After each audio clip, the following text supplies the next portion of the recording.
welcome back to Streed's Guide to Fraggle Rock. And today I'm going to be reviewing Season 3, Episode 15, The Battle of Leaking Roof.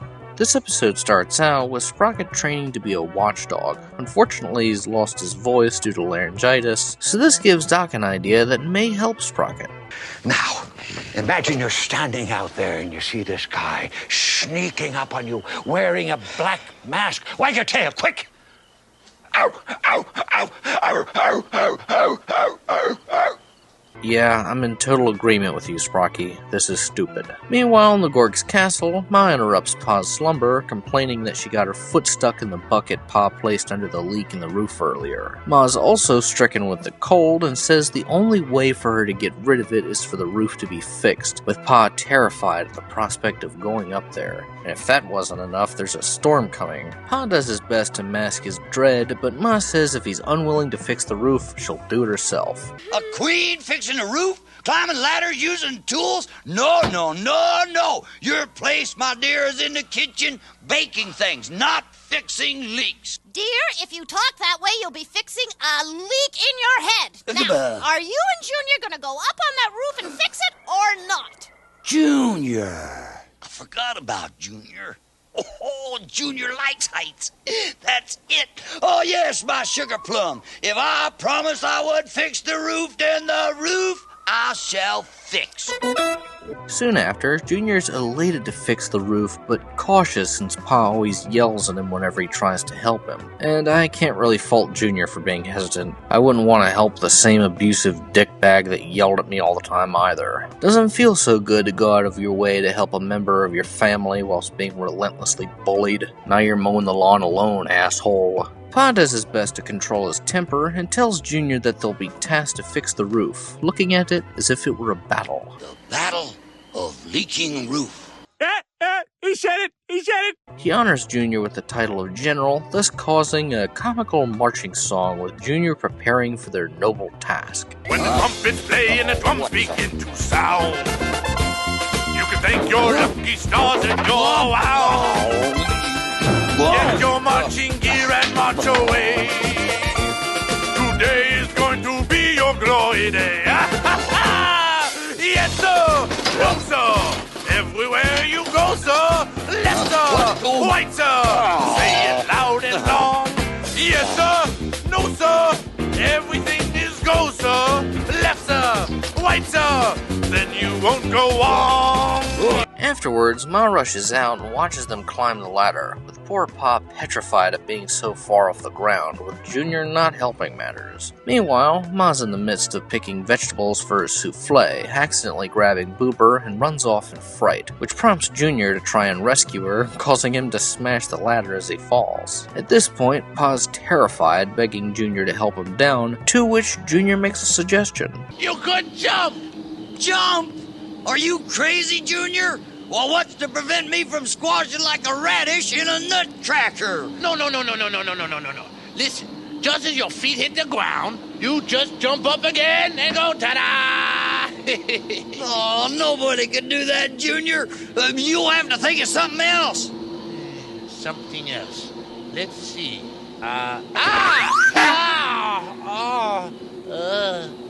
Oh, no. Maybe I should jump. We cut back to the rock, and Boober's shaken from being picked up by a Gorg. He then realizes that he's lost his cap and goes batshit. Loki tries to calm him down, saying she'll make him another cap, and Boober sees this as akin to making another nose or another tail, which leads to him recounting a card by Traveling Matt. Matt finds himself at a shopping center, and someone accidentally bumps into him, causing him to lose his cap. And when he tries to pick it up, he's frightened by his own reflection. What?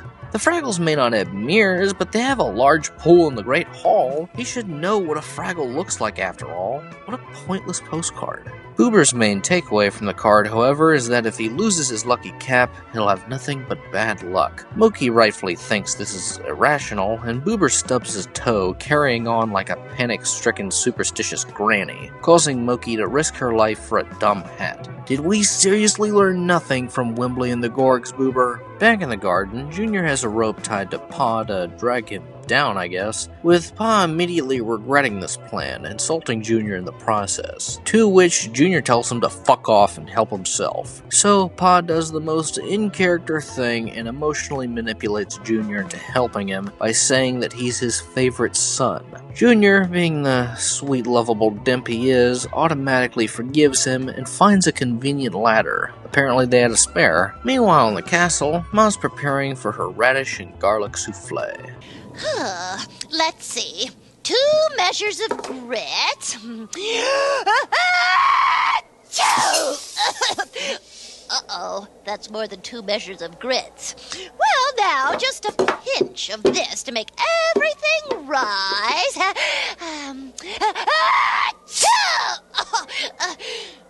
Uh-oh, that's much more than a pinch. Oh, well, the more the merrier. This is going to be one big souffle. The ladder doesn't reach, and Junior thinks of something else to help him. At this time, Boober's beginning to feel guilty, and rightfully so, but just when he's approaching something akin to remorse, he immediately cowers and opts to count until he goes to save Moki. You are an asshole, man.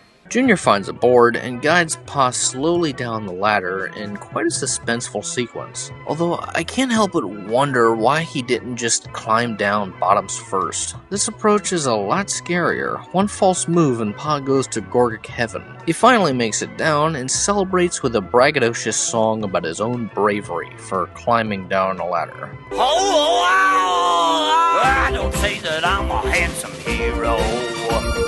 Just because the enemy was 40 stories high, just because my army totaled 0. I don't say you need to call my name and start to cry. I'm not scared of things that make your flesh grow cold. Whoa! I'm not scared of things that make you crawl. I'm not scared of things that make your backbone fold. 'Cause I'm not scared of anything at all. I really can't hate this episode. I know it's not at all an essential watch, but it's so silly and endearing. If it wasn't funny enough seeing Pa frighten himself in his own song about his unrelenting bravery, we see Ma's confused expressions and Moki topping it all off with this remark. Gotta get out of here before they start singing again. I love the implication that Moki's more concerned with the Gorgs singing rather than being caught. Pa swiftly lies and implies that Junior was the one who got frightened, which immediately bites him in the ass when Ma assures him that he can do it himself. Soon after, the storm has begun and Pa's horrified, coming up with an excuse that his old war wound is preventing him from fixing the roof. Ma's had enough of all this bullshit and decides to fix the roof her damn self, whilst Junior watches the souffle. Whilst on the roof, she finds Moki and all hell breaks loose in a comedic display of pure chaos. Junior, come quick and save your mother! I can't come just now. I'm trying to batter down this souffle. Junior, you get down out here. Come on down. Junior, Take that. get out here. Junior, stop playing with your food and help me! I'm trapped forever! That Fraggle's better get out of there 'cause I'm mad. I'm afraid. Oh, Mom! Despite his fear, Pa reaches the roof and chucks the basket. The two climb down and Pa lets slip that he was afraid of heights all along, with Ma saying she never knew. Suddenly, they hear a large explosion and see that the souffle has plugged up the leak. Well, there you go, my dear. I said I'd fix the roof, and it's fixed. Oh, blow it out your ass, Pa. You didn't fix shit. This was a simple coincidence, and if we want to get really technical, it was Ma that fixed the leak, in a roundabout way, since she was the one who made the souffle. Or we could argue that it was Junior who fixed the leak, since he was the one who caused the explosion that plugged up the leak. Either way, both scenarios prove you didn't fix a goddamn thing. Back in the workshop, Doc yells at Schimmelfinny for describing his barking impersonation as resembling a lovesick bullfrog with a toothache, to which Doc makes this horrible noise again, causing Sprocket to howl and realize that his laryngitis is gone. I can't help but adore this one. While it's nowhere near classic or even one of my favorite Gorg-centric episodes, it's still quite a fun and endearing entry in its own right. It's not a complex entry by any means, but it doesn't really need to be. Sometimes you just want to put something on to veg out to, and I think this episode perfectly fulfills its purpose as pure, unbridled entertainment. The closest thing to a theme or a moral within this episode is Pa's adherence to outdated gender roles, exacerbating a situation that could have been easily solved. Honestly, had he just let Ma fix the roof instead and admitted fright, none of this would have happened. Perhaps the inner critic in me is looking far too deeply for nuance that isn't there, but I've definitely noticed a recurrent theme within this episode of the suppression of fear in order to live up to a masculine persona. So there might be a smidgen of a deeper meaning, but I can't be sure. I suspect it's a mixture of mindless fun with something profound beneath the surface. I love the overall breezy atmosphere of this episode. It's like a cozy slice of life story, but with Gorgs as our main characters. I know I've criticized sitcom-esque episodes within Fraggle Rock before, but this is one sitcom-esque episode I have no vitriol for. It's like watching an episode of Steptoe and Son, or a cheesy episode of Alf. As for the songs, they perfectly complement this episode's carefree nature. Yes Sir, No Sir is a fun little marching song where the comedy comes from Junior unintentionally harming Pa, but my favorite would have to be Pa's delusional glory song. I'm not scared of anything at all. This one's similar, with lyrics contradicting the actions, but it's so much funnier seeing Pa so poorly mask his fright. This is a lighter weight episode, but there's only really a few things that got on my nerves, namely the Nothing Burger Doc subplot where so little happens it bars hardly even discussing, and the Boober subplot that only serves to pad out an already thinly premised episode. Although, even these things in isolation aren't enough to turn me away from this one. Overall, this was an endearing, cozy, and just plain fun Gorg-centric episode. What you see is what you get. Nothing more, nothing less. And that's just fine with me. I'd say it's a perfect watch on a quiet, rainy afternoon. I'm gonna give this one a comfy, easygoing doozer stick. Well guys, that was the review, and I will see you all next time.